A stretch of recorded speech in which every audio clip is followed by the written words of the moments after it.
All right, looks like I'm live. It's Tuesday here, and I just wanted to continue on some of the stuff that I talked about in the previous live stream and share some insights from some stuff I've been working through in the last couple of days in regards to social engineering. And basically, if you don't know what social engineering is or what that means, because it's kind of a lofty term, you could look at it as in if we live in this ecosystem or like a fish that lives in an aquarium or something like that, but instead of water in the aquarium, it's movies, TV shows, music, advertising, and then various other permutations of that. And that those things carry explicit and implicit messages. For example, our brain operates under association. In many ways, we have very primitive, simple parts of our brain that are kind of like Pavlov's dog, where certain thing is associated with one thing enough times where eventually it kind of just becomes a reflex. So, if you want to understand social engineering in the simplest of terms, it's sort of that.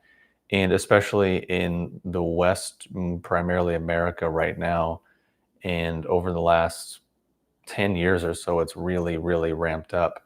But it's been happening since I would say the 90s for sure. And basically, why I want to talk about that is because it directly relates to a lot of the issues, a lot of the questions, a lot of the problems that I hear and have heard from particularly young males and sometimes older males. And it directly correlates with this social engineering and these social things that I'm talking about and the overall changes that have been happening in our world over this period of time. And it was kind of crazy to me that as I was just going through this and reflecting all this stuff, I was testing my theories and testing my ideas by looking at if what I thought was true were true, then what would we be seeing in the world right now? How would it affect people? How would people be behaving? What kinds of issues or problems would they have? How would society look? And how would things have looked, over the last 10, 20, 30 years, etc. And I will say there's a pretty high degree of confirmation and evidence for that thesis. And that's what's spawning me to talk about this now because it was so spot on and accurate. And basically, there's many forms of social engineering. There's many things that are trying to implicitly kind of get embedded in us.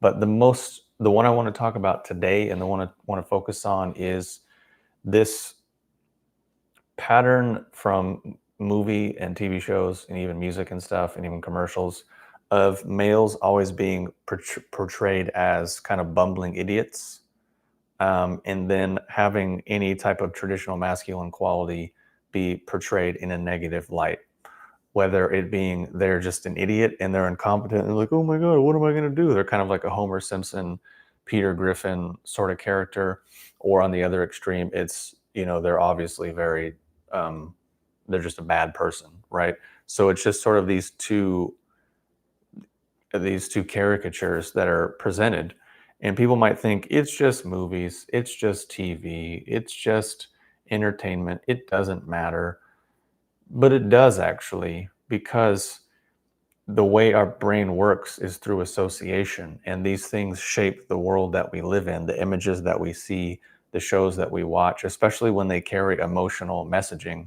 They do shape and influence how people behave and how people perceive the world, whether they want to admit that or not, whether they consciously are aware that they have their sort of worldview and their idea of things, and all of these images kind of get backlogged into this. And this is not my opinion. This is a very well established thing that's been used by governments, used by media conglomerates, used by media companies, advertisers, marketing. This is not fringe or crazy hyperbole, hypothetical. This is a literal thing about how things work. And if that wasn't the case, then I don't know what rock you're living under. And maybe that's something to look into, but it's absolutely a thing. So that's kind of the particular form that I want to look at. And why I want to bring it up is because, like I said, specifically, I've had hundreds and hundreds of dudes over the years basically come and say pretty much the exact same thing, which is that fundamentally how they feel is, let me pull it up so I can read it directly and not just paraphrase it. Basically, what ends up happening at the core is they grow up ashamed of their instincts, and it manifests as constantly second guessing themselves and often defaulting to a form of passivity or even some type of overcompensation performance. So you get some sort of oscillation between those two things. And I can't tell you the commonality of which that has been posted in comments, posted in live streams, I've gotten in emails. It's really just fundamentally that core issue, and that's how they feel. And in some ways, I think this is on purpose. I think for in my lifetime, for sure, there's been a clear, concentrated effort to make people, especially males, feel this way, and in many ways invert society. Because the inverse of that, which what ends up happening alongside it as well, is you're presented with kind of the bumbling idiot dad or just the overtly toxic guy. But then the female is typically they're the stable, logical, intelligent one. They're the one who's always having to rein in and always having to correct and always having to, basically be the best. And sometimes it's overt, and other times it's just absolutely implicit. And other times it's just the way those characters are is just constantly grading and constantly undermining um, the male character, and it's sort of just like funny, ha ha ha. So if you grow up like that and you see that, you start to think that is normal, and that is just sort of part and parcel to how things are. And obviously, what people see in their household is going to have a big effect as well.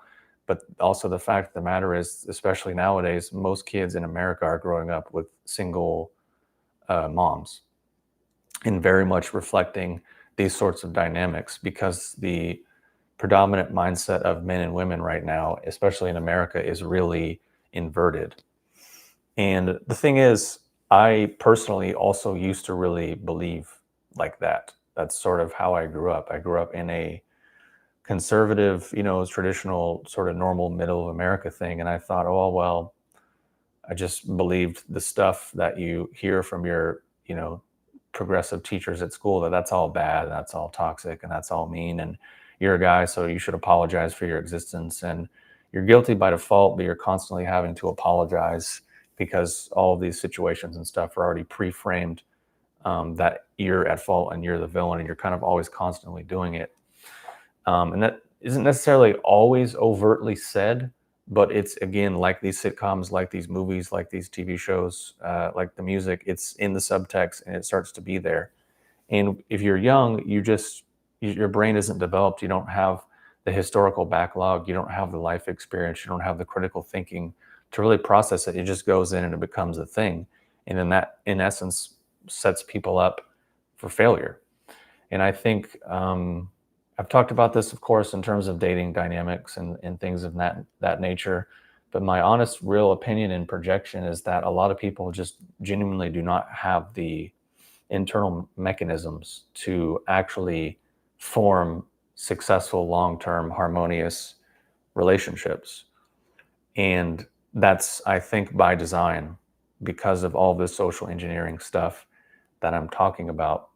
Because as much as the men kind of grow up always second guessing themselves, always being kind of passive, always kind of like unsure of what to do, always second guessing themselves, being pushed into their emotions and told, you're emotionally unintelligent, immature because, you don't have all these feelings. But then when you have these feelings, you're also emotionally immature and you're toxic, and so you're automatically put into a bit of a double bind. And there's obviously some kernels of truth in there, because emotional regulation and emotional intelligence for everyone is a useful life skill. Doesn't matter if you're young or old, male or female, whatever, it's a useful life skill. So obviously the grain of truth there is not being able to regulate your emotions. Having no idea of your emotions is not a good outcome for anyone. But it gets all mixed in and muddled with all of this other stuff: ideology, belief systems, guilt complex, manipulation, coercion, all those things, which is not really useful, but it keeps people lost in complexity and lost in confusion. Because I think one thing to kind of clarify along this whole thing is that, well, I would say two things. First is that what a lot of people have in their mind about compassion or things of that nature is usually just coddling or validation or just soft language to avoid uncomfortable reality or truth. And by that definition, sometimes clarity for people is offensive, or it's like they're just not really used to it. So then they'll default to, oh, be compassionate. Oh, have empathy, have these words. And it's like, I don't think you understand what those words even mean. Because what's more compassionate, lying to someone, validating, coddling them, which of course sometimes is the appropriate response, obviously, depending on what the situation is. I would hope that the idea is that we're actually mature, functional humans. So we don't just operate according to 100% this or 100% that. We're able to actually respond to situations dynamically. My point being that people have these phony ideas of compassion and empathy and these sort of virtues, which of course we should aim for, but then they avoid all the stuff that actually allows that to occur, which is structure, which is boundaries, which is rules, which is laws, which is organization and hierarchy and all of those things, which have to go together, and which sometimes sounds harsh to people who are not used to clarity or directness. They're used to confusion. They're used to muddledness. They're used to just long-winded things that actually say nothing and are just full of buzzwords and slogans that make people feel good, but don't actually lead to or create any type of actionable results. Which is, of course, fine for children or fine for people who don't have responsibility or people who live in fantasies. But I would assume that we're adults and we live in a world and we have fantasy, or we have responsibilities, we have goals, we have things that we want to do, and maybe we have things that we want to overcome, or things that maybe in the past were hurtful or harmful, and we want to kind of grow, transform beyond that, which coddling and validation endlessly is not going to achieve those things. It might temporarily make people feel good and sometimes might be the best option, but in actuality, it's going to come down to actually being clear and simplifying things down to something that is actually very tangible and actionable.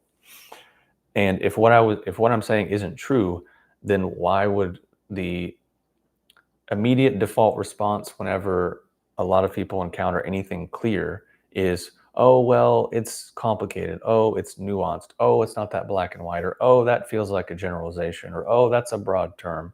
Or it's relative. It's subjective. Well, my feeling is this. Well, my truth is this. Well, to each their own. Basically meaning if nothing is true, then no one can be held accountable for anything, and everyone is left to just feel whatever they want to feel and do whatever they want to do, which is ultimately just leading people down a path of dysfunction, simply put. Because in order to live under that idea, you have to ignore reality. You have to ignore yourself. You have to disassociate to an extent. Because a lot of things that we think are problems or are complicated now, people figured out a long time ago. People have already known certain ways that we organize society, certain ways that we organize relationships work better. Sure, is there maybe different ways of doing it? Okay. But typically they don't really work as well if our goals are actual stability, structure, harmony, functionality. Sure, if you want chaos, if you just want endless self-justification or endless self-indulgence or endless hedonism, escapism, disassociationism, then yeah, that's the way to do it. But then just do that. Don't act like it just doesn't make any sense. And also it's inherently self-defeating because what allows all of that to occur is the structure, is the functionality, is the stability. And when you remove that, the whole thing comes down and collapses, which fundamentally goes back to what I'm talking about from the beginning about the social engineering. Because when you invert society and you invert basically the ways that are actually functional for people, you can't really be surprised when the people that are the products of that thing are just rife with dysfunction. And just a great example for, autism used to be 1 in a million in America. Now it's 1 in 31. And I think a lot of other metrics would follow similar things. And if you want to look into the epidemic of STDs in America, that's another great avenue to show that things aren't really that great for a lot of people. The amount of people turning to weed or all this type of stuff, the amount of people on psychiatric meds, like these are all indicators that probably things might not be going well. The fact that people can't discern what's truth or what's real, the fact that people have been demoralized, so that talking about basic fundamental things that people have known for a really long time is now considered controversial, because you're going up against the social engineering and the programming and the moral framing that I talked about. So questioning it automatically makes you seem weird or anti X, Y, and Z, when you might just be referencing reality. So that's all really related to what I was saying, where in essence, if I distilled down the vast majority of comments and questions or inquiries for advice, especially from males, comes down to this fundamental thing inside of themselves, where they feel fundamentally at odds in themselves. They feel ashamed of their own instincts. They feel like they have to constantly second guess themselves or default to passivity, or just be kind of this weird alpha male red pill caricature, or just overcompensate the other way, which none of that is really that rewarding, functional, healthy, sustainable, whatever, because people that usually function along those ways don't feel very good. Mentally, emotionally, psychologically, health, like it doesn't matter. And there's not really a certain pill or herb or supplement that will fix that, because it's the character that is behind it. It's the who that is doing it. And then it's unfortunate because a lot of the solutions or information that's out there is from people who are also functioning in that dysfunction. So that's why you get on one extreme, oh, just be a soft, gentle, loving, divine, masculine man and be in your feelings and talk with a hushed tone and act like you're really emotional and really, yeah, do a lot of eye gazing and hug everyone and just be kind of creepy and kind of be very matronized and very feminine in a way that's not very appealing to anyone other than females that want to usually coerce and manipulate you. Or on the other extreme, people just be like, you know what? Screw women, screw society, screw everything. Just go to the gym, just make money, just be a sigma, alpha, fully optimized, awakened man. But in actuality, they're just kind of bitter, lonely, angry, and just kind of lost. And unfortunately, that is a generalization, of course, but it sort of paints the spectrum in terms of what's usually available for people. And actual mature advice or just genuine guidance or clarity is oftentimes a little more rare, at least from what I've seen. I don't really see much of it, and I don't particularly see algorithms pushing it. I see them pushing the sort of emotional clickbait stuff because I guess that's just what people respond to, because like I've said before, clarity is boring. Clarity is simple. Clarity is sometimes direct, sometimes offensive, sometimes uncomfortable, but it's pretty much just that. When it's also what I said, that sometimes what people think is complex is actually just means people are confused. They don't know what they're actually talking about or what they're saying or what their goal is or where they're going or all of these things. And I can I can tell you for sure, just speaking from personal experience, because I'd been in some of these arenas to varying degrees, as well as alternative spirituality and self-help and all this kind of stuff. And I can tell you conclusively, the biggest thing that made the biggest difference and automatically made me feel exponentially better was just taking all of that stuff and just stopping it. Just being like, you know what? I'm done. Like, this is just a lot of noise. It's a lot of procrastination. It's a lot of ego. It's a lot of emotionality. And a lot of it is just really unclear, because ultimately what genuinely people need to do is usually quite simple. It's usually, again, not that difficult to discern. It might be difficult to apply because, certain things take discipline and time. Like if you want to lose a lot of weight, knowing what you need to do is easy. Doing it is maybe a different thing. Getting up and working out or exercising or being more outgoing or taking a risk is obviously a different thing than just, oh, I know what I should do. And I think it really just comes down to this social engineering thing, and people can't discern what's simply and obviously true. Nelson says, what ways are functional? Basically, what I was meaning in that specific example and context is that pretty much every functional society that exists currently and has for the majority of human history was all organized in pretty similar, if not the same way. And if that's foreign or obvious or offensive or controversial, that doesn't change the fact that it's true. And if it's a new concept or a foreign concept, then I would just recommend looking into it and maybe doing your own research and arriving at your own conclusions. And of course, people will think that it's cool, but basically, hold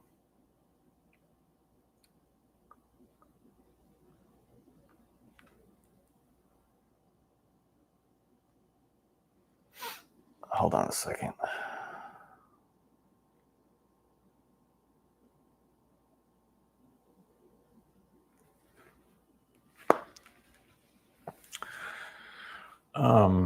But yeah, I would just recommend looking that up and looking into it and see, because like I said, we live allegedly in this age of information, right? This age of AI and research and Google and this, information superpower age. But it's interesting how homogenous a lot of things are still, and how historically uninformed people are, and how they can't think productively. Because if I have something like human history or some dynamic, right? And 80, 90, 95, 98% of the time, this thing is true. And someone says, yeah, but there was this one time that this one society or this one tribe did this. So what you're saying isn't true. It's like, no, actually, you're just proving my point for me. But because the way you use logic and think is so reversed, you don't see that your argument's self-defeating. And the only way that you could make that argument is if what I'd already said was true, because of how society had functioned and flourished and gotten to this point. So it's a really strange thing. And I think ultimately what it comes down to is just discomfort avoidance. Someone says, like, I don't want this to be true, or this makes me feel uncomfortable. So they have to kind of do all of this other mental gymnastics and stuff and make up excuses and all these other sorts of things, rather than just being like, oh yeah, maybe that is true. And if it is true, then is that useful? Is that helpful? Is that relevant? Does that help me organize my life and my identity and my worldview in a way that's more truth or reality based? Or is it just more feelings equals facts sort of thing?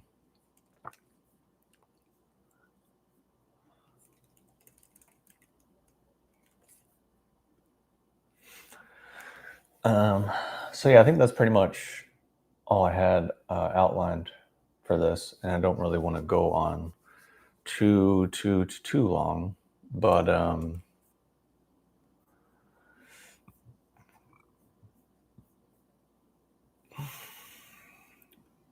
feel free to drop any questions or whatever in the chat real quick.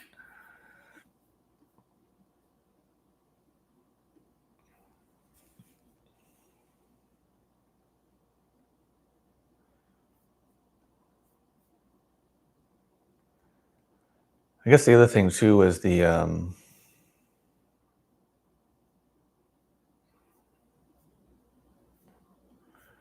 other natural question would probably be, okay, well, if all this is true and I'm a dude and I feel this way or whatever, a person, and this all sounds true, what should I do? The other thing is I've made a lot of videos about that already in the past in terms of like what to do. Because sometimes people will be upset because they're like, all you do is talk about a problem, or all you do is talk about what's wrong, or you're just critical, but you don't offer solutions. And I'm thinking, I have like 900 videos on the channel. I've clearly laid out at least solutions that I've seen to be true within myself and in other people. So it's still sort of already there to an extent.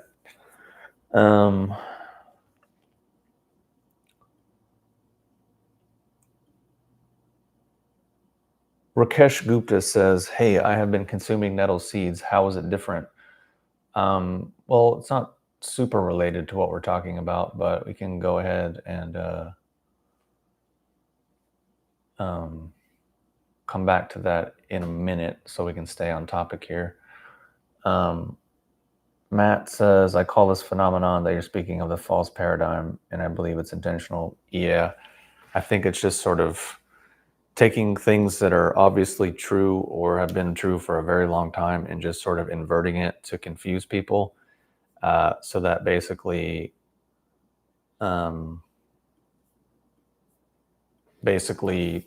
people can't function ultimately.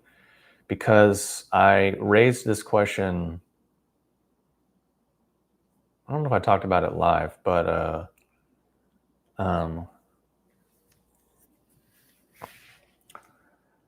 oh yeah, Crypto Mojito. I saw your comment. I was going to respond to it, but we deleted it, so it's okay. Maybe you don't want it to be there, but it was something about, I guess, an interaction we had and something about AA or something of that nature. But if you want to talk about that more, that's fine.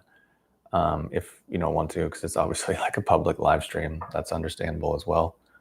But I was going to come back to that. Well, yeah, 1913 as well, and I don't know if that's really the the direction we want to be going in this particular live stream. And I'll say that I've gone down that rabbit hole, and I'm not completely sold on it, and I don't think it's productive. I think it's a very overly simplified, convenient way of just thinking that you have the answer for everything, and I haven't seen enough to be completely convincing, and believe me, I've tried. I have spent time going down it because I have friends who are very, very deep into that particular sort of thing.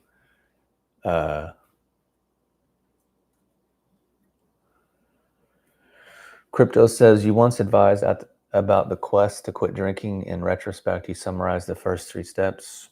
That's pretty cool. I'm not really familiar with AA and the steps, but I'm glad whatever I said is helpful and help you to like make a positive choice. I mean, I think drinking regularly is sometimes like a cover for something else or a mask or whatever the term is, as with smoking weed or whatever.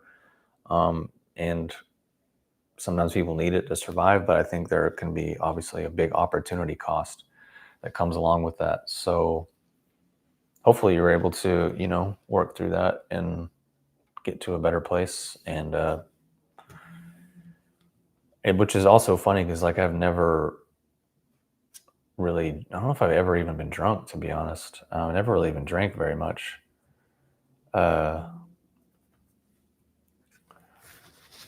But I certainly had a phase where I smoked a ton of weed, that's for sure.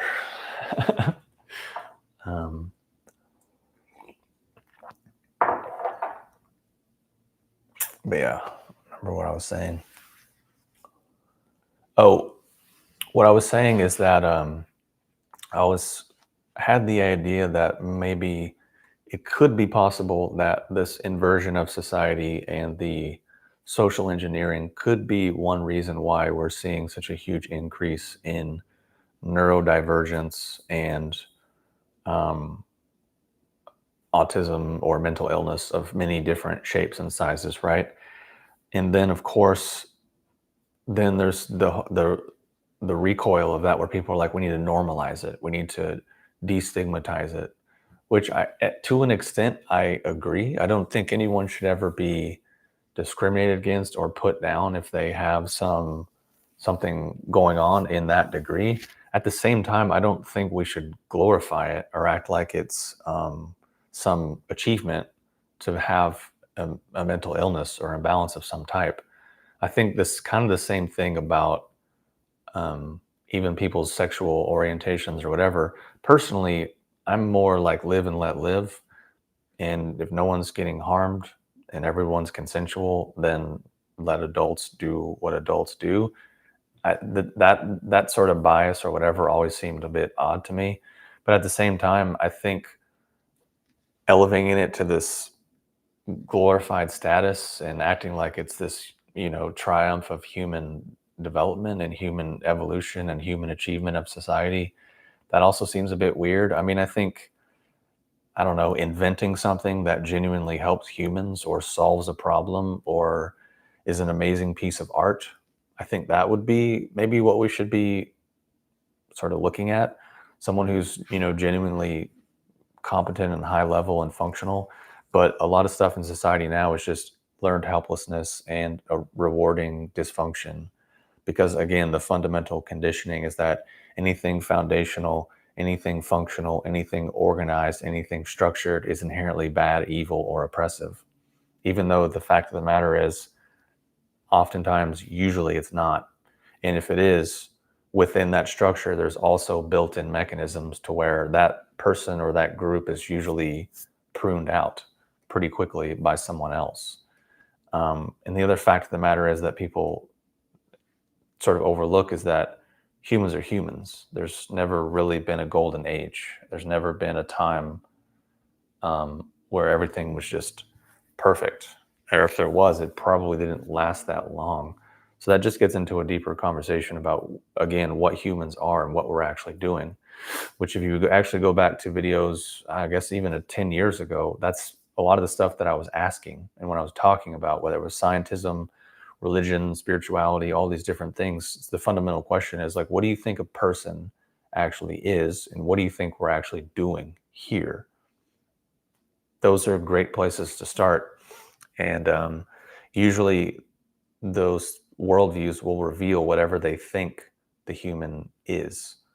And a lot of times it's based on fantasy or wishful thinking or whatever sounds or feels good to people, rather than things we can empirically understand and know. Then there's people who will say, and rightfully say, oh, well, there's things we can't know everything, and there's all this stuff, there's the afterlife, there's all these things that are just so far beyond us, which to that I would say for sure. It's obviously beyond my experience and knowledge level, but that's, people have mapped it out. People do know, people have known for a long time. And that's why certain traditions have existed, because there were certain people a very long time ago that reached certain pinnacle states and actually saw into the nature of everything and could access the entirety of human knowledge and human experience and map out what things are. I mean, and certainly that's how Chinese medicine was formed. That's how a lot of these systems came about. Not because people were sitting around in nature like, it'd be crazy, dude, if we like just like mimic trees in nature and stuff, bro. That would be like crazy, man. Little like herbs and plants, bro. It's so cool, man. That'd be like amazing.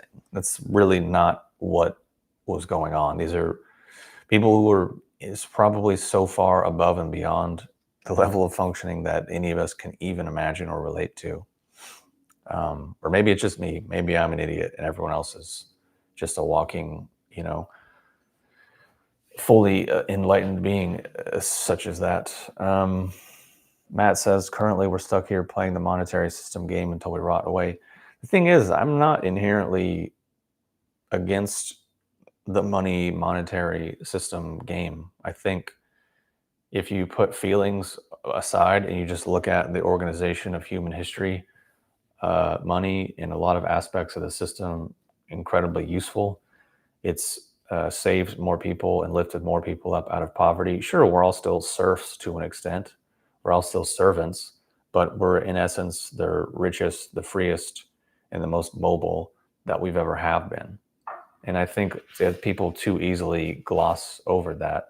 Obviously, yeah, there's a lot of problems. Obviously, unchecked greed, unchecked evil, crony capitalism, where governments and corporations collude together in this revolving door, or they wage endless wars that basically we all have to pay the bill for, either through taxes or through inflation.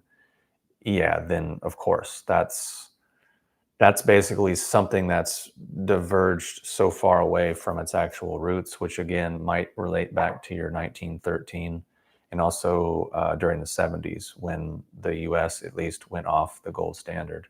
So that's obviously a valid thing.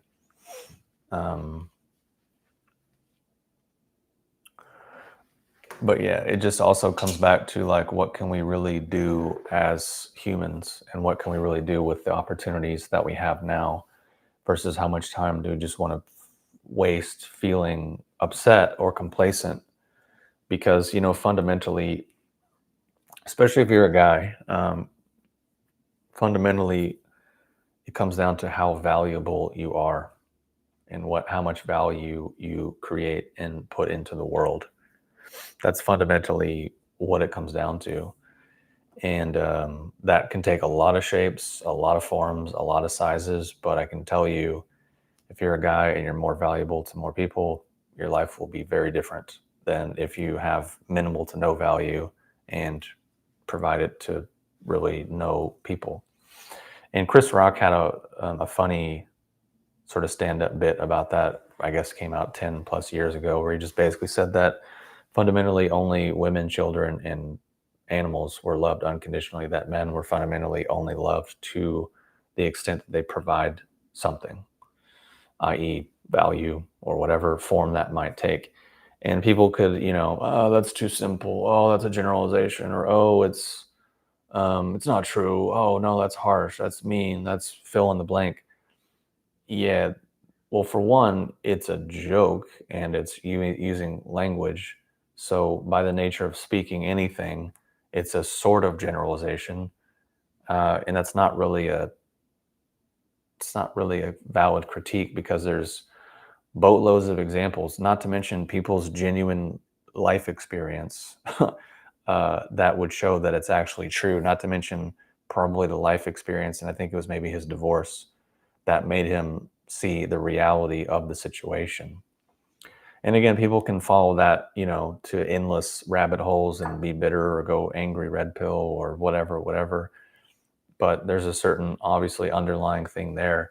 And I think it circles back to the social engineering thing, what I was talking about. Because if you're fundamentally distrust your own programming and your own self, and you're always second guessing yourself, or you're being some extreme caricature, or you're being really passive, then you really never create value for anyone. You're just kind of always stuck in this limbo state, which means you probably exist in learned helplessness and dependence, which is ultimately the end goal, I would say. Which goes back to what I was saying earlier, and I kind of got sidetracked. I was talking about the theory or the hypothesis that I was having about the increase in mental illness and autism and ADHD and all these diagnoses, especially in America. And I think it comes down to the same exact principle of wanting to program people to be dysfunctional and having learned helplessness. And I think it comes from one demographic primarily over another in terms of the causative factors, obviously excluding the extreme cases where people have genuine neurological or chemical imbalances or some type of heavy metal poisoning or some genuine thing that is obviously beyond, like some people are just born a particular way, for example, right? And it doesn't really, the other stuff is so secondary. So obviously excluding those examples and getting back to the big mass and talking to where it's something that I became aware of more clearly in the last 4 or 5 years, where just a lot of people that I knew and even their friends and coworkers and things that I was hearing about, people just getting all these diagnoses, right? And a lot of it, especially for people that I knew, I'm like, if you just got more organized or just made a list or just put down your phone or just did very simple behavior changes, then you wouldn't have to get this diagnosis because you don't really have this thing. You just have poor behaviors. You just aren't really a functional adult. So rather than dealing with that, rather than having that uncomfortable conversation or that actual self-reflection or that genuine clarity, then it becomes, oh, well, that's fine. It's not your fault. You have this mysterious thing that comes from somewhere and does all these things. So here's either drugs and medication, or let's just talk about your feelings. And maybe something will uncover some random event that you had, and you can have, an emotional breakthrough of some type, which might feel cool and might be useful, of course, but doesn't have any impact necessarily on what the choices and the behaviors you make every single day when you wake up. And the fact that the reason why you might feel overwhelmed is because you're working, but you're sitting here just doing this while you're working, and then doing this and then working and doing this while you're working. And obviously that is going to make you feel like buzzed out because it's really not good for your nervous system, especially maybe on top of it, your blood sugar isn't balanced. You're not really eating proper meals. You wake up in the morning, drink coffee, do nothing, have a banana, drink a ice cold smoothie, and then you wonder why in the afternoon you feel like the world's ending and you feel like you just can't focus. And you're like, oh man, after this, I just don't feel like doing anything. I just don't have any motivation.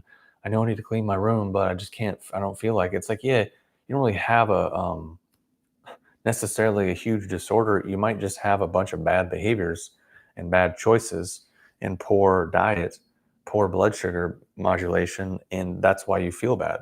Of course, that's where intelligence and discernment come into play, because there is the spectrum of human experience and variation. Obviously, I'm just sharing examples that are things that I've seen time and time again, even within myself. Even if I look back when I was much younger, I thought, oh man, maybe I really have X, Y, and Z. And I was kind of thinking, oh yeah, maybe. And then at a certain point, a mentor, I can't remember exactly, they were like, no, you're just this. And I thought like, oh, huh. And then I just started looking at my life, looking at from when I wake up to when I go to bed, what am I actually doing? What choices am I making? Where's my attention going? Things of that nature. And then thinking, oh, maybe just let me try to get a little bit more organized, a little bit more clear, a little bit more focused. And then a lot of things changed. And then naturally, because the external world got a little bit more organized and structured and coherent, the way I felt inside was the same, and vice versa. That's why I think this all ties together, because sometimes what people think they have in all these diagnoses means that they actually just have an absence of problem solving, an absence of self-reliance, an absence of basically just being organized, being clear to any degree. So of course, you're not going to feel very good. And also operating under a bunch of highly emotional, sentimental, fantastical nonsense of like, oh, well, I can't do this because I don't really feel like it.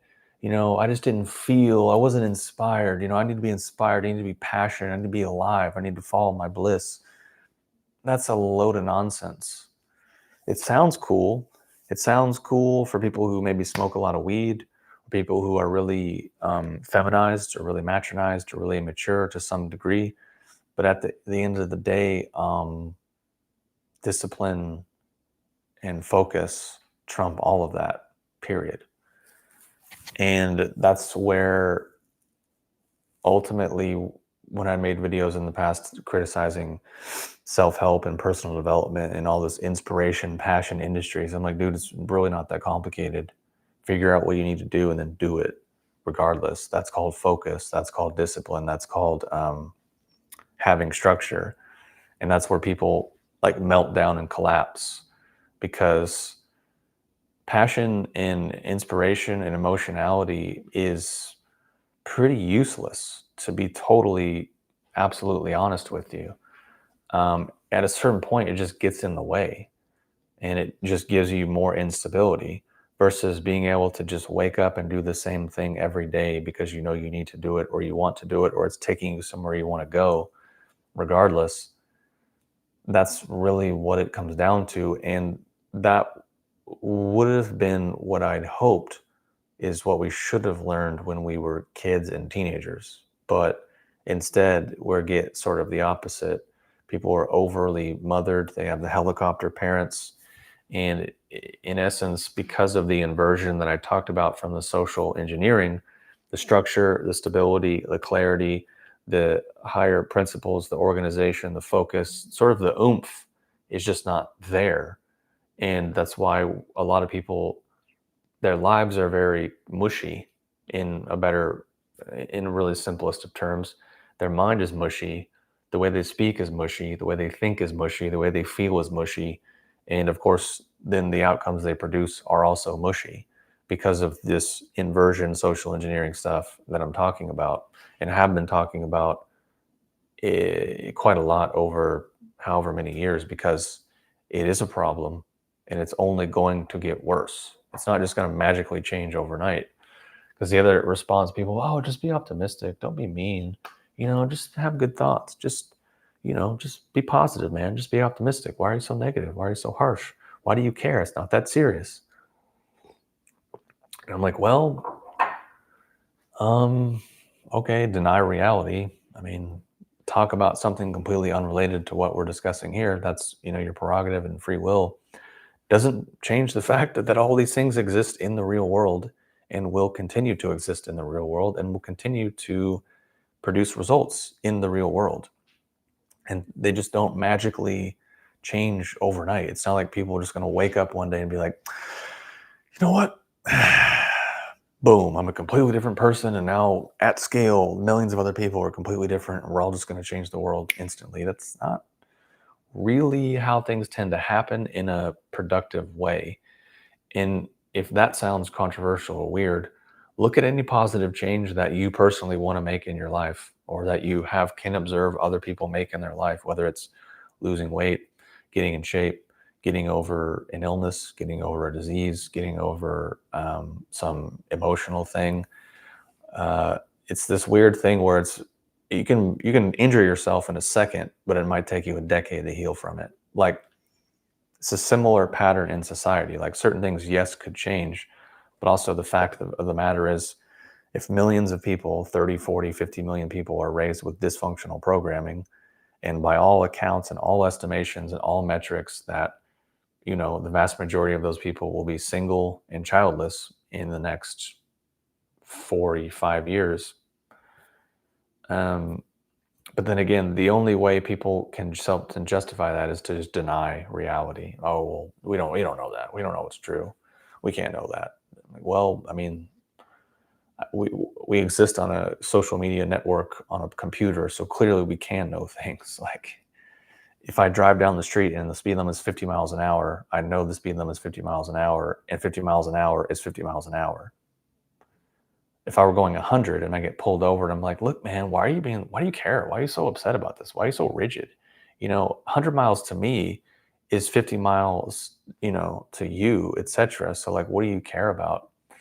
And it's like, yeah, maybe I don't really agree with traffic extortion of citizens. And I think it's pretty annoying and unfortunate.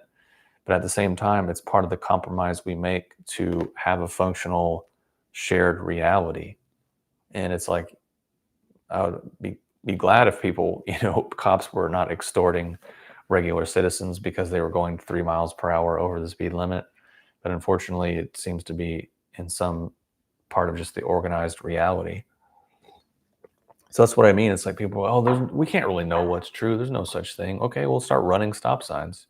You see a red light, let's drive through it. Who cares? What are you talking about? We obviously can't know what's really true, and it's all just a social construct. And life is so complicated, and life is so complex. And you know, stopping at a red light sometimes makes me personally uncomfortable. So my truth is that a red light means go. Your truth might be a red light means stop. So let's see how that works out. If you really, that's what I mean. If people really, really believe that, let's see it. Let's see it. Let's see you live by that. Let's see you go ahead and see how that goes. If it's all a social construct and there's no such thing as real and no tangible reality, and, why do you care? It's not that serious. Stop being mean. Stop being harsh. Okay, well, take your most prized object, whether it's your lap book, and throw it off of the top of the building. And because it's your truth and your reality and what you feel is true, watch an inspirational video, get yourself real pumped up, do some Tony Robbins, do some dancing and some yelling, really get yourself in the right state, and then just throw your laptop off the window, or your phone, or object you hold dear, throw it off of a 4-story building, see what happens. I can predict what happens because of everything that I'm talking about, which is real things in the world that exist and have existed before me and after you, etc. So that's the whole thing, is just doesn't even make any sense at all. And people fundamentally don't even believe it, because if they genuinely believed it, they would live it and act it, but they don't, except when it's self-serving and there's actually no real consequence to it other than, hey, you need to shut up. Hey, that makes me uncomfortable. So now I need to pull this nonsense about something completely unrelated. Matt says, thoughts on OCD. I would say obviously it's a spectrum. Like I said before, some people genuinely do have some mechanical issue, whether it's neurological or some chemistry thing or something they're born with, or maybe they had some really bad experience. So there's obviously that. I think if I were to simplify it down, I would just say their nervous system is really basically kind of like this. And the way they sort of self-soothe and comfort is by trying to overly control, things in their world, or basically just, I would say, comes down to a sense of control and a sense of like disorder that just sort of gets hardwired in over time. That maybe comes from a bad, trauma experience, or a series of bad experiences, or what have you. And I've spoken about neurofeedback many times. I've spoken about what I believe to be the solution to this stuff many times. And simply put, I think it just comes down to actually getting the stress and the tension out of your nervous system directly, and then actually cultivating comfort and ease inside of ourselves. I know it's, again, overly simplistic, overly basic, but from what I've seen that actually works is that. I would say neurofeedback would be one of the best, if not the best, sort of thing. And then also, yeah, it is one of those instances where sometimes when things are so entrenched that it's like it's like peeling back an onion. It takes a while to sometimes actually get down to the core of it, to be able to undo that core thing, especially if it's like developed young and then people's whole adult personality develops around it. And it does suck. I can speak from personal experience from living with certain, let's just say, nervous system discomforts for many years. I can completely empathize and understand with how demoralizing or hopeless or annoying or frustrating or isolating or whatever that it might feel. And I've just spoken at length across many years about things that I did personally that actually really helped a lot, so that a lot of things I just don't even deal with anymore. And I kind of just forgot about them. I don't even really remember what they were, because I just moved on, and I'm not coping against them anymore. And like I said, I think neurofeedback, especially, getting the right form with the right practitioner, could be a great way to go about it. But again, people have to use their own, common sense and discernment.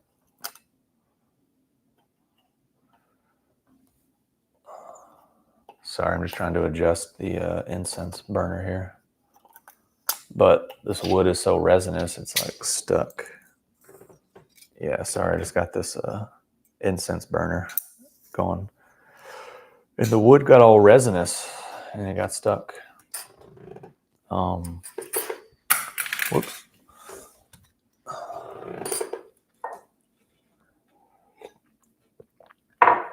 Matt says herb helps me. I don't know if you mean weed.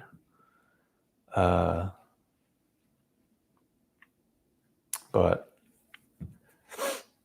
I think certain cannabinoids can be helpful for people. I think smoking weed is not great unless someone's in a very extreme condition and they just need the immediacy and they need the direct line, like, people with really extreme health conditions.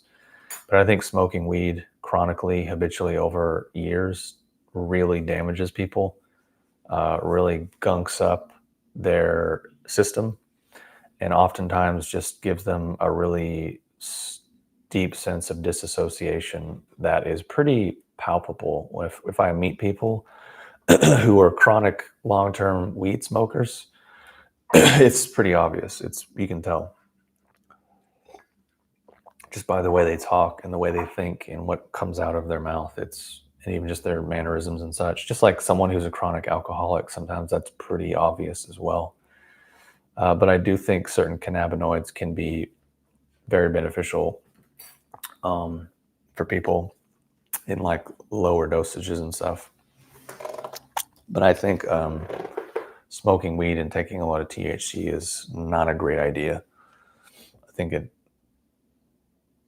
I think weed nowadays is a mutant and so far beyond anything remotely useful that I think it's frying a lot of people out massively, especially in America, I'll say. I mean, I can't speak for the rest of the world, but definitely in America, it's way, way, way, way too strong. Especially now you get dabs and you get all this other crazy stuff. And it's a very predictable set of patterns.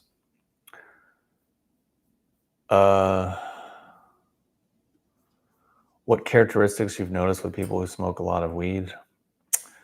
I'll say one in particular is they get a bit feminized because they get really sucked into somatic feelings, transitory feelings, basically like getting really sucked into downloads, which is just usually following whatever random stuff where their mind might lead them, which sometimes can be useful. And if they're a creative type or a writer or something of that capacity, of course, could be useful. But in terms of developing clarity, in terms of developing discernment, in terms of being a genuinely like sharp, straightforward person, it's really the opposite direction. In terms of, even if you look at the predictable mechanisms that it does to people based in Chinese medicine, it really messes up with people's liver gallbladder. So their drive, their willpower, their discipline, their focus starts to get really eroded. It starts to mess with the quality of their blood. So this is why people get predisposed to, really more and more outlandish, crazy ideas, because their awareness is not anchored in their body, even though they might think it is because they feel, body high and body sensations. That's not actually being anchored in the body. Within Chinese medicine, they say that the blood anchors the Shen, which is talking about a certain aspect of our awareness being genuinely anchored in the physical body. And it's something so far beyond like, oh, I feel a body high. It's really not that at all. It's a very predictable quality in someone that you can see. And it's, again, usually goes along with people start their pattern recognition. Part of their brain starts going into overdrive, but it doesn't usually have the scrutiny, the clarity, the discernment, the sharpness, the razor sort of short sword aspect to it to really be able to keep it dialed, it starts to just get more and more sort of crazy, sort of connecting the dots on things. That's a really easy, predictable thing to see. There's just a certain muddiness or a certain haze in how they speak and how they think. Basically, they just are not, usually are not very sharp, straightforward people. They usually, especially if they're intellectual, they might have these ideas and theories about things that are oftentimes very long-winded, very sort of like here, there, and it's just a lot of word salad. It's not like a clear logical progression. And basically, I wouldn't say a lot of things attach us like that, to be fair. I think just drugs usually are the only things that detach us like that, which is why people do them. I'm not sure what you mean. If there's other things that you want to tell me, then sure, but I don't really agree with that. If there were so many things, then why would so many people just do weed or alcohol or coke or whatever? But I would say the most common drugs that people do, at least in America, probably weed and alcohol, I would say, especially now that weed is legal in pretty much all over America. I mean, you can just order it online. People are like, oh, it's THCA. I mean, it's just weed. It's all it is.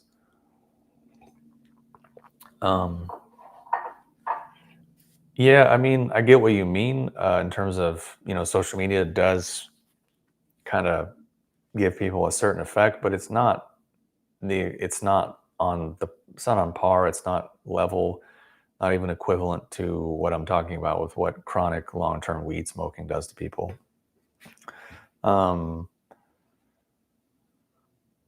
Yeah, I mean, that wrecks people's attention span and a lot of other things, but that's not quite the same as what I'm talking about with weed.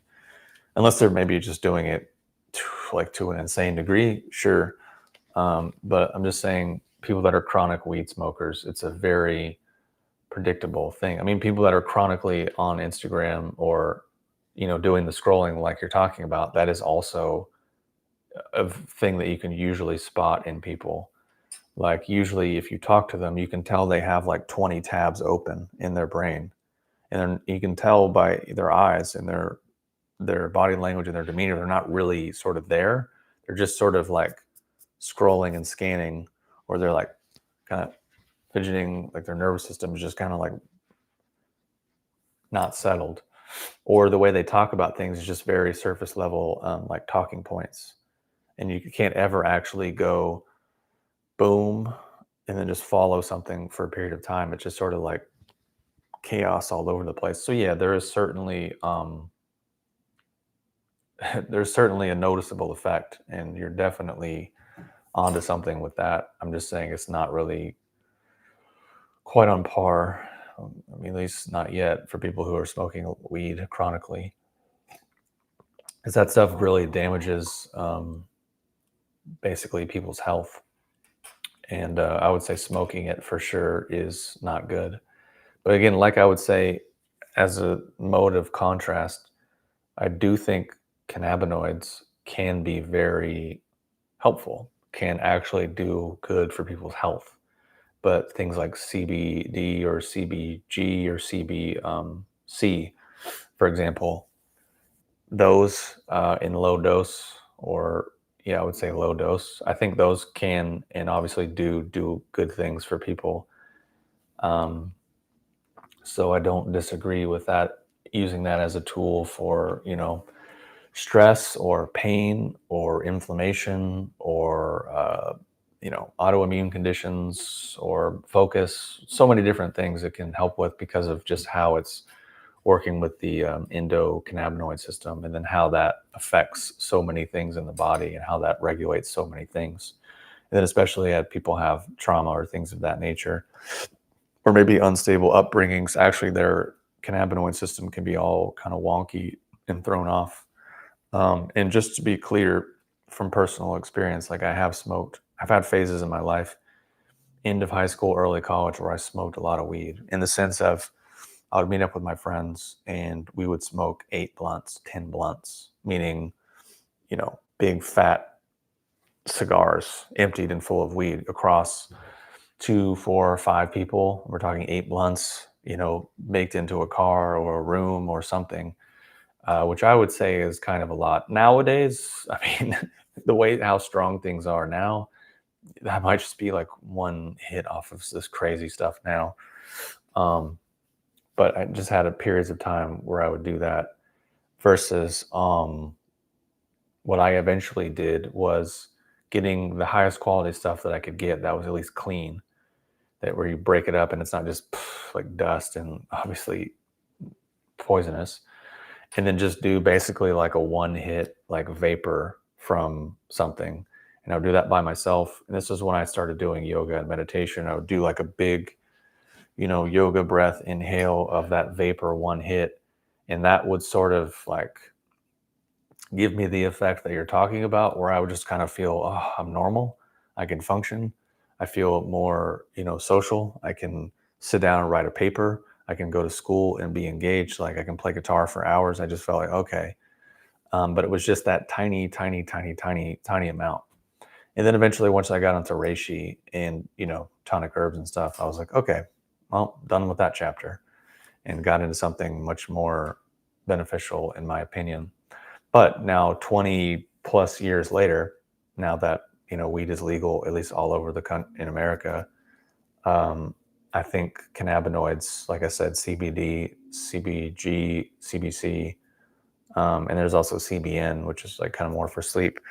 I think those can be very useful and beneficial for people, and obviously have a lot of medical effects. So I think like a tincture or a sublingual oil would be probably the best route, because smoking is not good. I mean, combusting plant material, doesn't matter what it is obviously not good for your lungs. But of course, I can also understand there's certain instances where that's just the most appropriate thing. That's really all people have, people with extreme health conditions or digestive things where they can't eat or keep anything down. I mean, I can remember years, well over 20 plus years ago, I think I had some food poisoning or something, and I was just throwing up a lot, and I was just laid out for like the better part of a day. And then I remembered that I had like a little bit of weed. So I was like, oh dude, immediately just took one hit off of that, and I didn't feel high or anything at all. I completely just, the nausea, the food poisoning, all that stuff just went away. And I was like, okay, got out of bed, like went downstairs, maybe like ate a banana, ate an orange, and then went to work or something.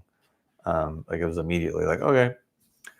So I think obviously for certain medical things, there's nothing as beneficial as that. But again, that's not chronic, habitual recreational stuff. And also that was a 20 something years ago, which is what we're dealing with now, is a completely different animal, which is why I'm saying cannabinoids independent of, THC and such is probably the better long-term option for people if they want health support and things of that nature. And obviously people always got to do what's best for them and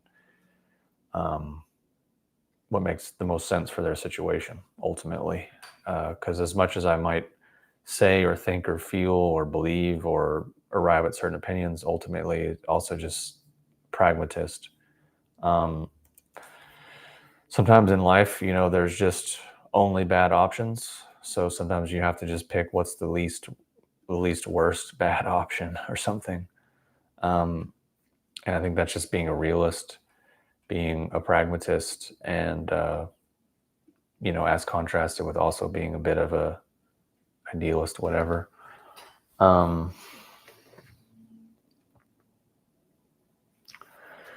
be totally honest, high me is pretty much the exact same from what I remember anyways. Obviously there's probably a certain point to where like anyone, I would just be catatonic, but it's pretty much the exact same. There's really no real difference.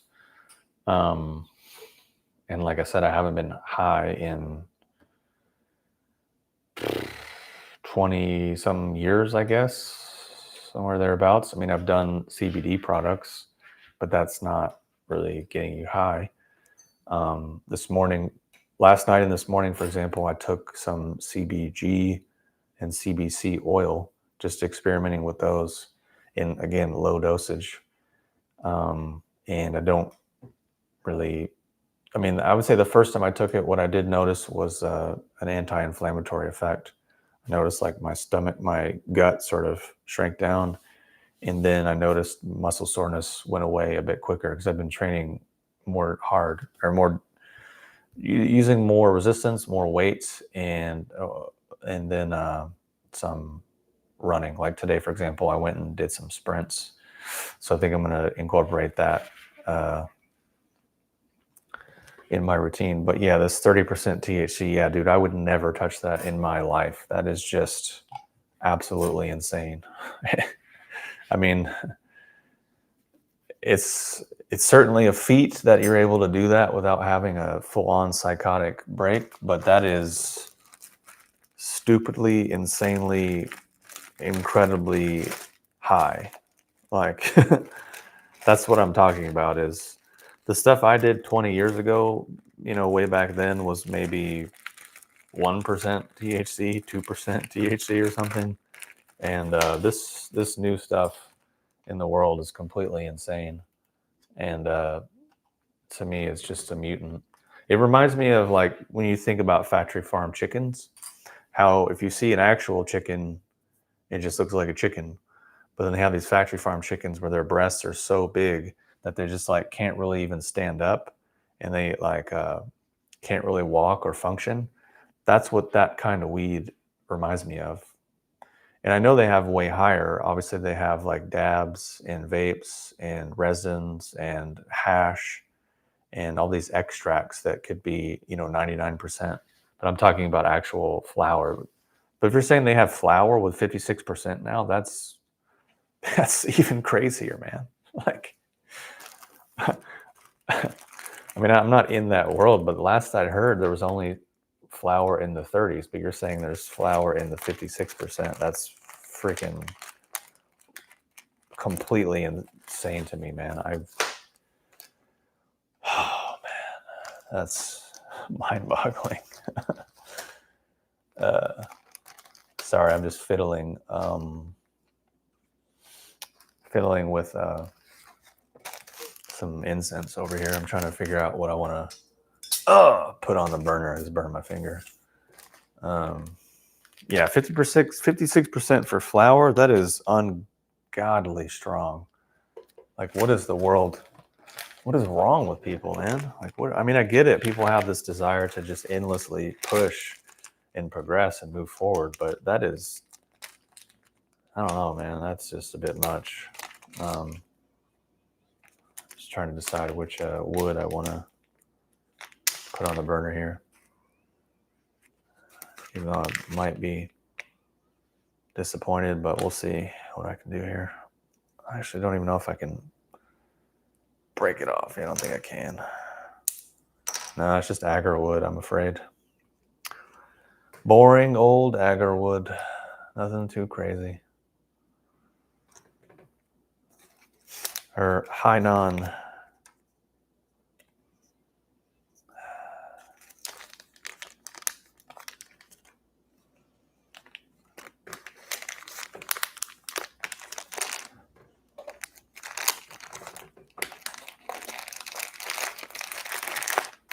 Yeah, basically I just got this new incense burner. I'll see if I can put it on camera. There it is. It's an incense heater. It's unfortunately not weed, but it does smell quite nice. Basically just heats the material via infrared, so it kind of warms it from the inside out. It's quite nice. My whole apartment is properly fumigated right now. But anyways, let me check the time and see what time it is, because I should go and cook dinner. That way I don't stay on here super late like I did last time. And then also too, I know these streams are long and unscripted, and basically what happens is it takes YouTube like a day or so to create the transcript for it. So once there's a transcript, then I can create a summary and do timestamps and stuff throughout the video, so people don't have to sit through the whole thing. So again, I know it's long, I know there's a lot of information, etc. So yeah, it just takes that time. But once YouTube generates the transcript, then I'll do the summary and do the different points or whatever. So yeah. Rakesh says, I have reishi and I never dried it, and some of it has a green layer. Should I throw it? Yeah, that's probably mold. If you didn't dry it, I wouldn't consume it. So yeah, I'd probably put that in the garbage or dry it out and then just use it as an ornament. Probably wouldn't consume it, personally speaking, but you know, there's old mushroom hunters and there's bold mushroom hunters, but there's no old, bold mushroom hunters. I heard that once. I did not come up with that, but I heard it once. Make that up what you will. No videos on turkey tail. Is that true? I'm pretty sure, thought I had some on turkey tail. If not, turkey tail, I'll be totally honest, isn't the most exciting, complicated herb that there is. And whatever, basically what it does is what I put on the website, because it's just really good for the immune system from the beta glucans and the PSP and the PSK. That's pretty much it. It's not really a ton to it. It's not like reishi or cordyceps or lion's mane where it's this whole crazy unique thing. It's pretty straightforward in terms of just immune system. So maybe that's why I don't have a video. I don't know. I don't really remember if I do or not, but what's for dinner? I have some ground beef that I thawed out. I'll cook that. And then I have some bok choy and or squash or a sweet potato or some onions, something, I don't know, basically meat and vegetables with some cheese. That'll be what I eat, which is pretty much mostly what I eat all the time, which is meat and vegetables. Very simple, very basic, very boring, but satiating, satisfying, and easy to prepare. So that's what I'll eat. And last night I had, or actually no, I have some kimchi, so I might eat the kimchi with all of that as well. And then last night I had some leftover beef, like really thinly sliced beef from the Asian market, and had that with some kimchi for dinner, and that was it. Because I ended up eating the dinner pretty late, so I didn't want anything too much. So that was it. And then, like I said, today I trained, did some kind of resistance stuff, standing for an hour or so, or 90 minutes or so, some stretching, some body weight stuff. And then I went to the park and did some sprints for a little while. And I'm definitely feeling it in the body, that's for sure, because I'm not really used to running, but trying to at least do some very basic sprinting for maybe once a week. I think that's really all I need, just to get that yang sort of fitness to contrast all the just internal resistance or in, you know, Tai Chi, Neigong sort of stuff, because you need both for an extent. And that's another simple thing I think sometimes people overlook, is they want really complicated health, you know, solutions, or they want to take an herb or a supplement to, I don't know, improve their blood flow, or they're cold all the time, etc. And sometimes it's like, you just need to move. You just need to not be sedentary and stationary all the time, and your blood will eventually move better. So that's something to consider. I know it's simple. I know it's straightforward, but a lot of people overlook it. And I think it shouldn't be overlooked. I know I did for years as well, but I don't think it's a good thing to do. Anyways, thanks so much for tuning in. Hopefully what we were talking about here is useful or helpful to someone, and appreciate the comments and the engagement and the questions. If there's anything else, I'll be happy to answer it in the meantime, before I go. But oh yeah, the nettle seed question. I think obviously nettle, there's the leaf, the root, and the seeds. I think the seeds, from what I recall, are more for the adrenals, kind of more like an adrenal tonic sort of thing, whereas the root is more for the male prostate and modulating SHGB, and then the leaves are more sort of nutritive, but also more immune system allergy stuff, from what I remember. But that's really all I can recall.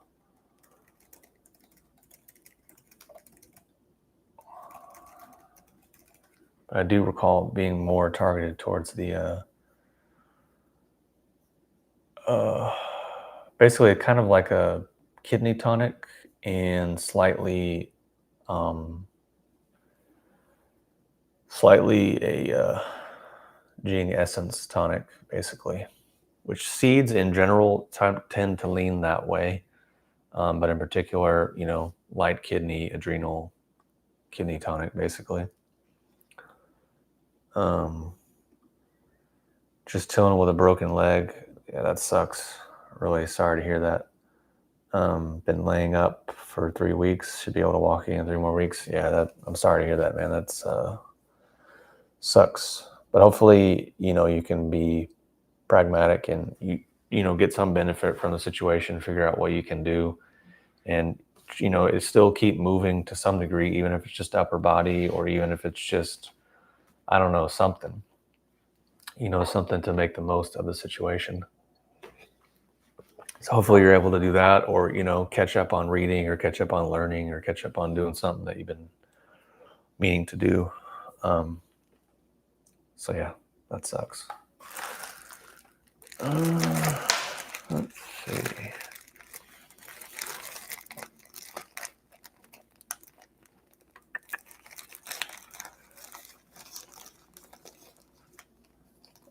If there's a gut problem with your gut, I don't really like turkey tail. Would not be my first thing.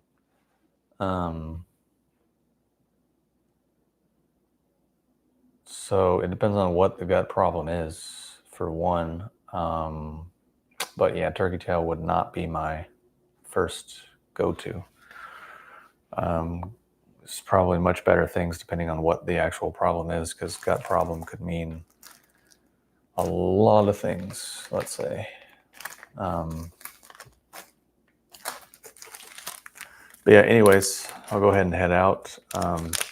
Again, thanks again for, sorry, I'm just getting hit with the agar wood.